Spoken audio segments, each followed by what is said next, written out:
Today, I'm going to be showing you on how to get sharper images for your landscape photos. So right now, I'm out here in Logandale Trails. This is about an hour to hour 10-ish outside of Las Vegas, and it's honestly a really beautiful area. You have all these amazing rocks like this whole little spot. This goes deep way in there. You can take the trails, but honestly, it's super hard for cars because I took my car back there one time and it was not ideal. And this is one of my more favorite low-key spots around the Southern Nevada area just because I never see any other photographers out here. Like, it's never too busy. And it's honestly a really, really good spot. You have so many different options to shoot. And like I said, if you go out further, you have way more places to shoot. But the beginning is a really nice spot. And honestly, I think it's my favorite spot in the whole area. So right behind me is the landscape that we're going to be shooting. And like I said, it's one of my favorite spots here. So we're using this place as the location. Before we get started, I want to go over exactly what Aperture is and the functionality of it. So you know when you're looking at a lens, you want to buy, it'll say like 70-200, f/4 or f/2.8, or other lenses that say 1.2. That is your aperture. That's the highest aperture you can go with that lens. That means that's the widest that lens could go to get more light in it. So with aperture, the lower the number, the more light will be in it, and the higher the number, the less light that will be in it. A good way that I think about it is less light is a higher number and more light is a lower number.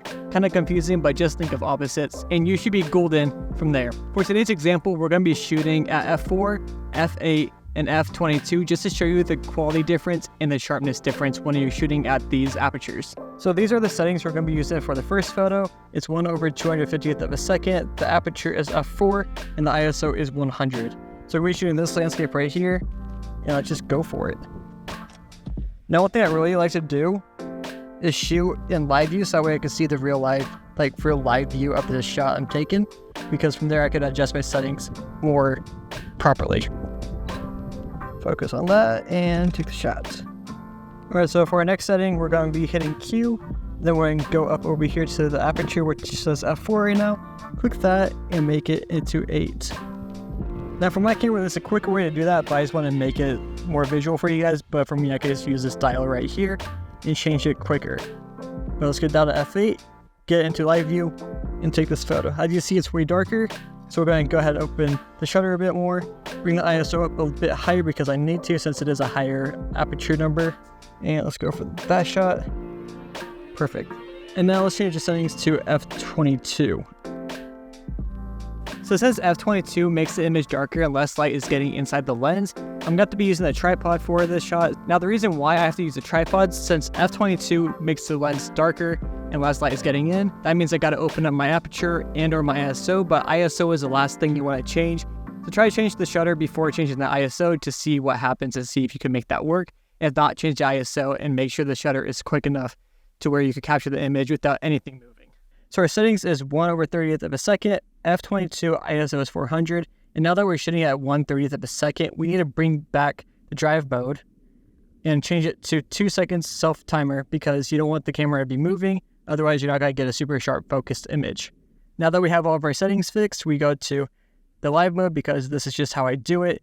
And then I just go until I hear that beep and then click, get my hand off the camera to let it stabilize, and it shoots. And that's the image.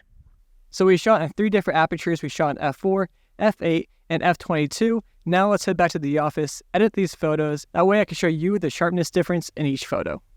Now that we're back in the office, I have the photos all edited and everything. And I just want to show you guys the difference between f4, f8, f22. So let's get into it. So here we have the photo that we shot at f4. As you see, everything's in focus. It looks good, but it's not nearly as sharp as it could be. But I do like the way it turned out.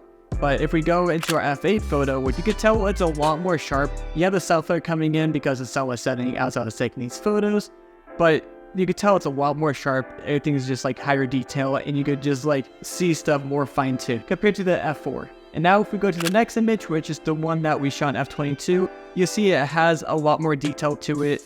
As you see in this one, everything's a lot more sharp compared to the other two, but if you crop it, you can see all the detail there still, and it all looks really good. Now before you leave this video, go ahead and try these different apertures, see what works best for you, see what you like the most. One major tip I do have for shooting a landscape is shoot in aperture f8, unless you try to do something different, but for most landscapes, how we did today, f8 is going to be your best friend for shooting just straight normal landscapes. Anyways, that's going to be it for today. If you guys did like this video, drop a like, comment down below if you have any questions about Aperture. I'll be more than happy to help.